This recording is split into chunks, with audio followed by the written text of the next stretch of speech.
प्यारे बच्चों नमस्कार। आज हम आपके रीडर बुक से पढ़ने जा रहे हैं लेसन 15, है ना, द बर्डमैन ऑफ इंडिया, है ना। आप सभी जानते हैं कि हम द बर्डमैन ऑफ इंडिया के नाम से किन्हें जानते हैं, सलीम अली को, है ना। तो आज उन्हीं के बारे में हम पढ़ने जा रहे हैं। तो चलिए देखते हैं, शुरू करते हैं। निकालिए आप सब lesson 15, the birdman of India. You must have seen people worshipping birds, trees and animals in many places. After observing this, you must have wondered as to why people worship nature.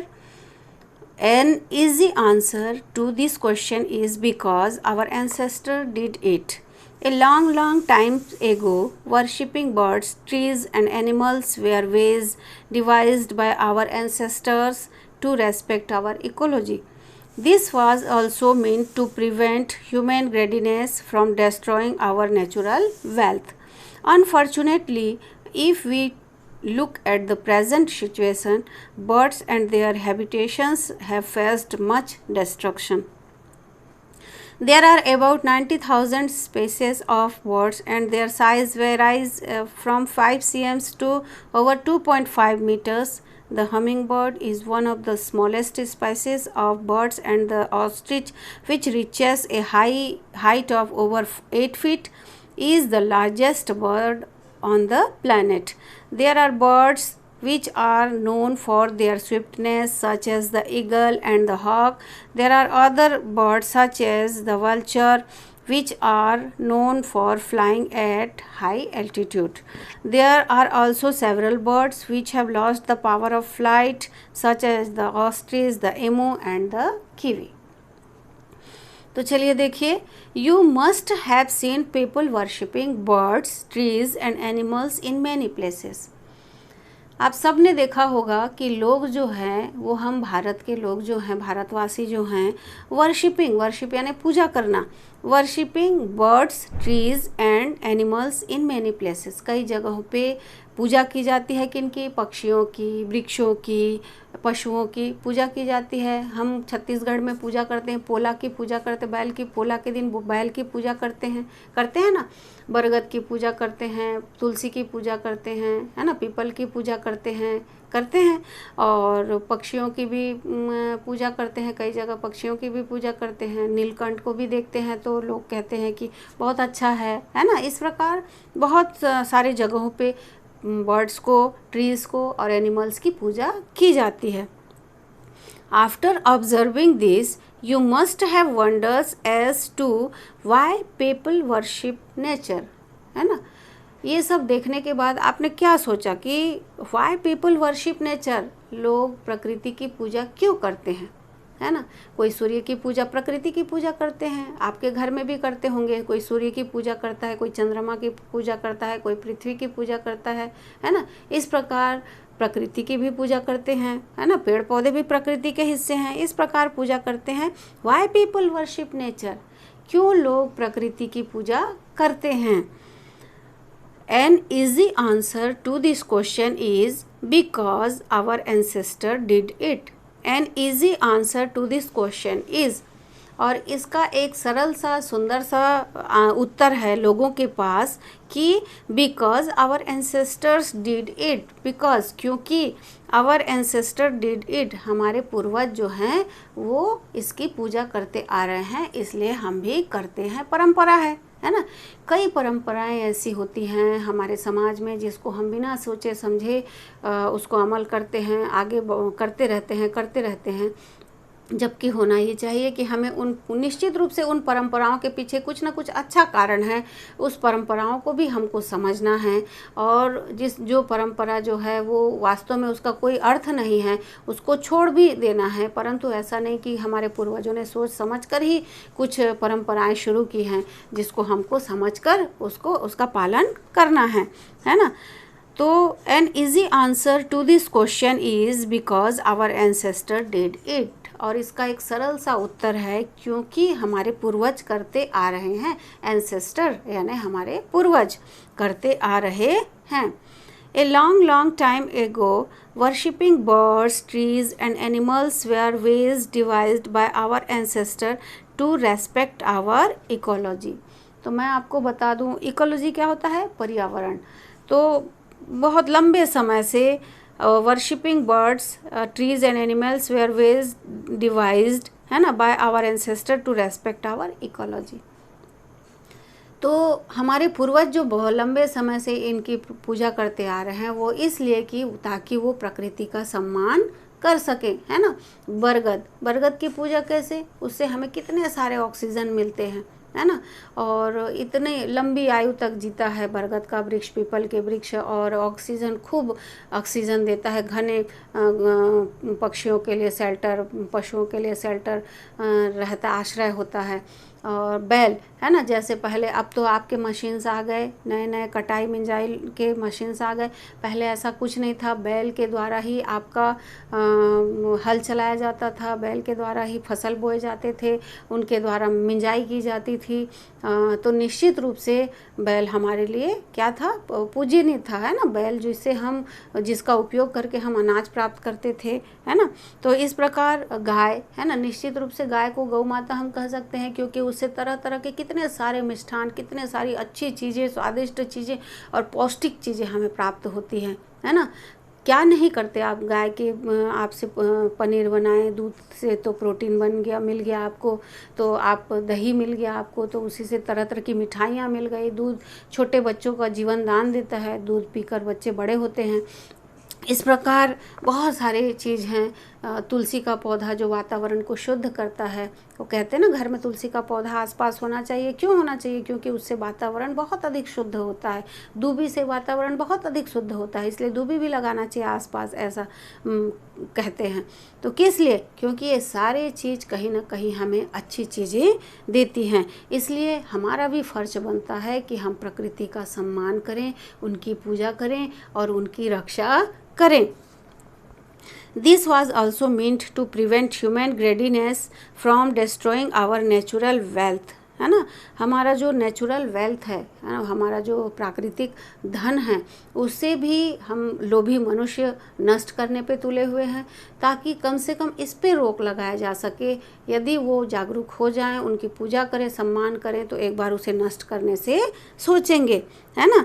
तो ये मनुष्य का जो लोभ है वो हावी ना हो और वो प्रकृति को नष्ट ना करे, इसलिए उनको, मनुष्य को जागरूक करना, उनके प्रकृति के प्रति सम्मान जगाना ज़रूरी था। इसलिए हमारे पूर्वज ऐसा करते थे, है ना।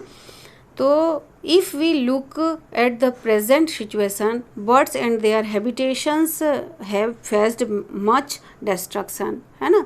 अभी हम प्रेजेंट सिचुएशन, वर्तमान स्थिति को देखते हैं, तो जो पक्षी हैं वो, उनके लिए निवास नहीं है। क्यों निवास नहीं? क्योंकि वृक्ष कट रहे हैं। तो उनके, यदि वृक्ष कटा तो उनके घोंसले कितने मुश्किल से वो एक एक तिनका छोड़कर घोंसला बनाते हैं, और हम यदि उसको 1 घंटे में उस वृक्ष को काट देते हैं, तो उस घोंसले को बनाने में आपका मकान है, और यदि आपके मकान को कोई गिरा देगा तो आप कैसा महसूस करेंगे? बस ऐसा ही सोच लीजिए, आप एक पक्षी का मकान है, इतने मेहनत से बनाया हुआ मकान है ना, जो हमारे बड़े बड़े इंजीनियर नहीं बना पाएंगे, वैसे पक्षी अपने लिए घोंसला बनाते हैं, सुंदर ढंग से अपने लिए मकान बनाते हैं। उसको हम कुछ ही सेकंड, कुछ ही घंटों में नष्ट कर देंगे। तो सबसे अधिक पक्षी ही फेस करते हैं इसकी परेशानी को, है ना, इसके विनाश को। For his with faced much destruction, है ना। तो इस विनाश को पक्षी, जो जगत जो है वो सबसे अधिक फेस कर रहा है। There are about 9,000 species of birds and their size varies from 5 cm to over 2.5 meters. There are about 9,000 species, करीबन 9,000 जाति के पक्षियाँ हैं, है ना। एंड देयर साइज़, और लगभग 9,000 प्रजाति के पक्षियाँ हैं। एंड देयर साइज़, और उनकी साइज़ जो है, उनका आकार है, size varies from 5 cm to over 2.5 metre, जो कि 5 सेंटीमीटर से लेकर पक्षी की साइज जो होती है 2.2 मीटर तक की बड़ी होती है। The hummingbird is one of the smallest species of birds, and the ostrich which reaches a height of over 8 feet, is the largest bird on the planet. The hummingbird is one of the smallest species. Humming bird जो है, आप सबने भी देखा होगा, दिखता है वो हमिंग बर्ड जो है वो प्रकृति का सबसे छोटा आकृति वाला पक्षी माना जाता है, छोटे आकृतियों वाले पक्षी में गिना जाता है हमिंग बर्ड, है ना. Is the smallest species of birds and the ostrich, और ऑस्ट्रिच जो है शुतुरमुर्ग, है ना, जिसको शुतुरमुर्ग कहते हैं, ostrich, which reaches A height of over 8 feet, जिसकी हाइट लगभग 8 फीट होती है ना. मैं तो देखिए मैं यहाँ पे जैसे 5 फीट 3 इंच है ना, मुझे ले लीजिए मैं 5 फीट 3 इंच हूँ, तो सोचिए मेरे से कितना ऊपर 8 फीट की लंबाई होती है, उनकी ऊंचाई होती है. Is the largest bird on the planet. इस प्लैनेट का, इस पृथ्वी का, इस अर्थ का, ग्रह का सबसे लंबा पक्षी है क्या? Ostrich. There are birds which are known for their swiftness, such as the eagle and the hawk. Eagle, गरुड़, हॉक, बाज जैसे जो बड़े बड़े पक्षी हैं वो फेमस हैं, वो जाने जाते हैं. किस लिए? बहुत तेज़ी से ऊंचाई तक उड़ने के लिए जाने जाते हैं. There are another birds such as the vulture. यहाँ पे एक और पक्षी है वल्चर, गिद्ध, which are known for flying at high altitude, है ना, जो कि बहुत सबसे लंबे ऊंचाई तक उड़ान भरने के लिए जाना जाता है. क्या? वल्चर, गिद्ध, है ना. There are also several birds, और कई ऐसे सेवरल बर्ड्स हैं, कई ऐसे और अनेक पक्षियां हैं जो विच have lost the power of flight, है ना, जिन्होंने अपने उड़ने की क्षमता उन्होंने खो दिया है, जिनके पास उड़ने की क्षमता नहीं है ना. Which have lost the power of flight, such as, जो उड़ नहीं सकते, बड़े बड़े पक्षियां हैं जो उड़ नहीं सकते, सच एज द ऑस्ट्रिच, शुतुरमुर्ग, the emu and the kiwi. Ostrich, emu, kiwi जैसे बड़े बड़े पक्षी जो हैं वो ऊंचाई तक कूद सकते हैं, परंतु वो ज़्यादा ऊंचाई तक उड़ नहीं सकते. Birds are called wing bite, है ना, पंख वाले 2 पैरों वाले प्राणी के नाम से जाने जाते हैं पक्षियाँ. The body temperature of birds remains more or less content, है ना, उनका बॉडी टेम्परेचर, उनका तापमान होता है, शरीर का तापमान, birds remain more or less, स्थिर होता है, कम ज़्यादा होता है. Another interesting feature about bird is their feathers. Another interesting, एक और रुचिकर जो बात है पक्षियों में, वो the feather of bird gives us the idea, नहीं, about another interesting features about bird is their feathers. एक और जो इंटरेस्टिंग रुचिकर बात है वो है पक्षियों के पंख, है ना, वो कैसे पंख फैलाते हैं, किस प्रकार अपने पंखों से आसमान में उड़ते हैं. Observing the feathers of a bird gives us an idea about the life they lead, है ना, और उसके उड़ान भरने के उनके पंखों से हमें उनके जीवन शैली के बारे में पता चलता है. बर्ड्स हैव बिक्स, बर्ड्स हैव बिक्स, पक्षी के क्या होते हैं? बिक्स होते हैं, यानी चोंच होते हैं, है ना. दे हैव नो टीथ, उनके दांत नहीं होते. Their main food consist of insect, उनका मुख्य भोजन होता है. Their main food consist of insect, उनका मुख्य भोजन होता है कीड़े मकोड़े, इंसेक्ट, कीड़े मकोड़े. फूड ग्रेन्स, अनाज, एंड फ्लेश, और मांस, है ना, इनके मुख्य भोजन होते हैं. लाइक रेप्टाइल्स, रेंगता हुआ प्राणी जो होता है ना, रेप्टाइल, रेंगते हुए प्राणी रेप्टाइल की भांति, birds too lay eggs, birds भी अंडे देते हैं. They have a keen sense of sight and hearing, है ना. दे हैव ए कीन सेंस, तीव्र उनकी घ्राणीय शक्तियाँ जो होती हैं, किसकी? साइट एंड हियरिंग, देखने की और सुनने की जो शक्तियाँ होती हैं उनकी, वो बहुत अधिक तेज होती है.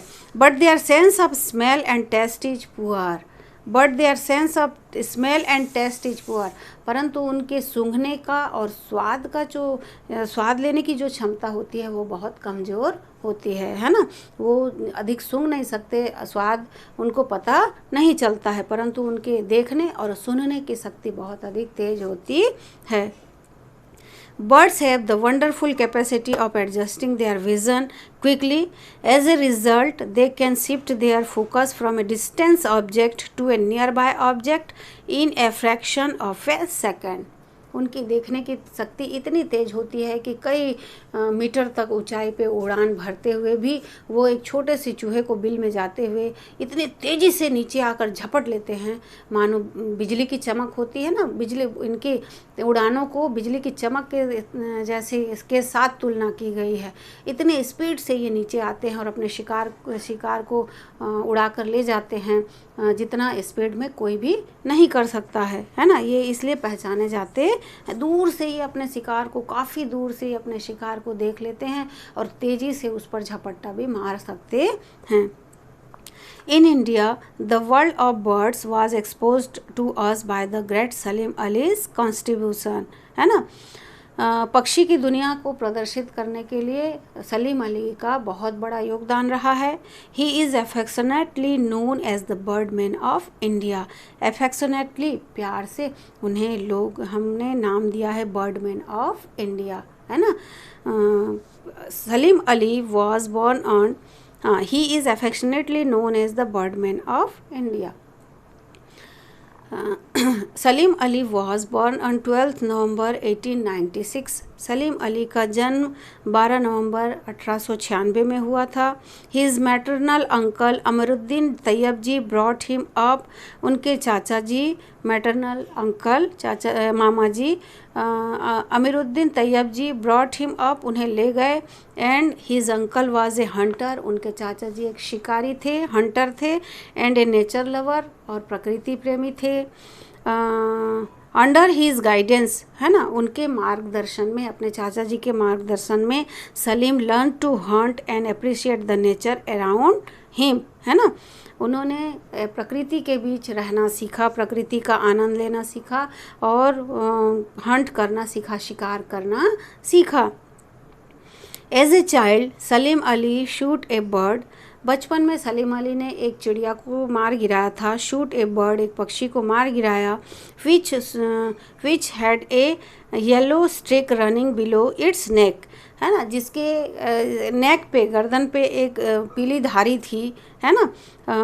And streak running below its neck, उसके गर्दन पे एक पीली धारी थी। His uncle could not identify the species and advised him to contact the Bombay Natural History Society in Mumbai, है ना। उनके अंकल आइडेंटिफाई नहीं कर पाए, उस पक्षी की पहचान नहीं कर पाए, इसलिए उन्होंने एडवाइस दिया, उन्हें सलाह दी कि वो कांटेक्ट करें किससे, BNHS, है ना, Mumbai Bombay Natural history of society in Mumbai से वो संपर्क करें। डॉक्टर WS मिलार्ड है the honorary secretary of the BNHS identify the bird, है ना। WS मिलार्ड वहाँ के सचिव थे, सेक्रेटरी थे BNHS के। उन्होंने आइडेंटिफाइड किया, उन्होंने पहचान दी उस पक्षी की, the bird as a yellow throated sparrow, है ना। ये पीले गर्दन वाले स्पैरो के रूप में, पीले गर्दन वाली गौरैया के रूप में उसकी पहचान की गई। He also showed Salim Ali the society's splendid collection of stuffed bird, है ना। He also showed, उन्होंने दिखाया सलीम अली को द सोसाइटीज, संघ के और शानदार splendid collection of stuffed bird, है ना। और जो पक्षी संग्रह जो किए हुए थे उसको उन्होंने शानदार संग्रह को दिखाया अपने सोसाइटी के। दिस सिंगल इंसिडेंट, और यह एक घटना, दिस सिंगल इंसिडेंट, और ये एक घटना चेंज्ड सलीम अलीज लाइफ, सलीम अली की जीवन को ही बदल दिया। And India got its best ornithologist as a result, है ना। और इसका लाभ भारत को मिला पक्षी वैज्ञानिक के रूप में, ऑर्निथोलॉजिस्ट के रूप में। वंस सलीम अली सेड, एक बार सलीम अली ने कहा, my chief interest in the study of birds has been the opportunity to observe the birds life history under natural conditions and not in the laboratory under a microscope. Microscope क्या होता है? सूक्ष्मदर्शी जो होता है ना, प्रयोगशाला में सूक्ष्मदर्शी से या कोई भी चीज़ का परीक्षण करते हैं तो उनको उन पे ही उन पे ही प्रैक्टिकली करके वो देखते हैं। तो इस प्रकार सलीम अली ने कहा, मैं नहीं चाहता कि लेबोरेटरी में इनका प्रयोग करके इनकी जानकारी ली जाए, इन्हें पहचानी जाए, इन्हें देखा जाए, रखा जाए। मैं चाहता हूँ कि नेचर के मध्य रह के, प्रकृति के मध्य रह के, प्राकृतिक रूप से मैं इनकी पहचान करूँ, इनकी खोज करूँ, इनकी जानकारी लूँ। By traveling to remote uninhabited places, I can study the birds as they live and behave in their natural habitat. Salim Ali received honors and medals from all over the world for his service, including the J. Paul Getty International Award. Salim Ali received honours and medal, Salim Ali को बहुत अधिक सम्मान मिला, medals मिले from all over the world, पूरे विश्व से, for he service, उनकी सेवा के लिए, उनकी कार्य के लिए उन्हें ऑल ओवर इंडिया वर्ल्ड से उन्हें सम्मान मिला, मेडल मिला, पुरस्कार मिले, पुरस्कृत किया गया। इंक्लूडिंग उसमें एक इनाम ये भी है, the J Paul Getty International Award है ना, J Paul Getty International Award, the Golden Ark of the International Union of Conservation of Nature, the golden medal of the British Ornithology Union, a rarity for non British people के लिए, and Padma Shri and Padma Vibhushan from the Indian government, और Indian government Bharat सरकार के द्वारा पद्मश्री और पद्म विभूषण से भी सम्मानित किया गया है। And his timely intervention saved the Bharatpur bird sanctuary and the Silent Valley National Park, है ना, उनके समय पर हस्तक्षेप ने किसे बचा लिया, भारतपुर बर्ड सेंचुरी अभयारण्य को बचा लिया, and Silent Valley of national park. His famous book, उनकी प्रसिद्ध पुस्तक the book of Indian bird, the book of Indian bird उनकी प्रसिद्ध बुक जो है, is a Bible for birding ornithologist, पक्षी वैज्ञानिक के लिए, पक्षी विज्ञान के लिए एक बाइबल का काम, एक ग्रंथ का काम किया। उनकी कौन सी book, the book of Indian birds, ये बुक जो थी पक्षी वैज्ञानिक के लिए, पक्षी विज्ञान के लिए ये एक ग्रंथ का काम किया। He passed away in 1987 at the age of 91, है ना, 1987 ही पास्ड अवे इन 1987 में उनका निधन हो गया, एट द एज ऑफ 91, है ना, 91 वर्ष की उम्र में। ही इज़ नो मोर, वो अभी नहीं है, but he is legacy lives on, परंतु उनके अच्छे कार्य आज भी जीवित हैं। हीज़ डेडिकेशन टू ऑर्निथोलॉजी, है ना, ऑर्निथोलॉजी पक्षी विज्ञान के लिए उनका समर्पण, उनका dedication has left behind committed groups of amateur bird watchers all over India, है ना, भारत के बाकी पक्षी रक्षकों के पीछे उन्होंने एक संदेश छोड़ दिया है और सबके लिए वो समर्पित, अपने कार्य के प्रति समर्पित थे, इसलिए वो आज भी पक्षी बर्डमैन ऑफ इंडिया के नाम से जाने जाते हैं। ठीक है, इसका क्वेश्चन आंसर आपको भेज दिया जाएगा और इसके पिछले पार्ट का क्वेश्चन आंसर, क्रेज का भी क्वेश्चन आंसर साथ में भेजूंगी। आप लेसन 14 का क्वेश्चन आंसर अपने टेस्ट कॉपी में लिख लीजिए, इंग्लिश कॉपी में, और उसके बाद द बर्डमैन ऑफ इंडिया का भी क्वेश्चन आंसर, वर्ड मीनिंग और जो भी एक्सरसाइज भेजा जाएगा उसको भी आप अपने फेयर कॉपी में, लेसन कॉपी में कंप्लीट कर लीजिए। बिल्कुल ठीक।